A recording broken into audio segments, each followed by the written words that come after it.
पहला सवाल, वो कौन सा परिंदा है हर वक्त ये कहता है कि काश इंसान पैदा ना होते?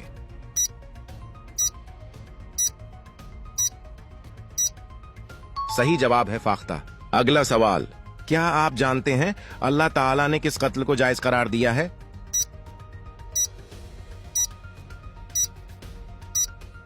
सही जवाब है कत्ल के बदले कत्ल को। अगला सवाल, जिस्म के किस हिस्से पर तल होना दौलतमंद होने की निशानी है?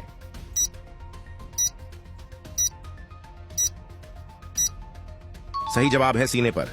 अगला सवाल, वाक़या करबला में यजीद के लश्कर में कितने लाख लोगों की तादाद थी?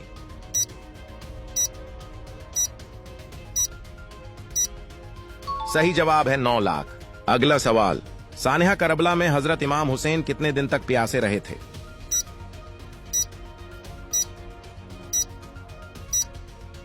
इसका जवाब अहले बीत से मोहब्बत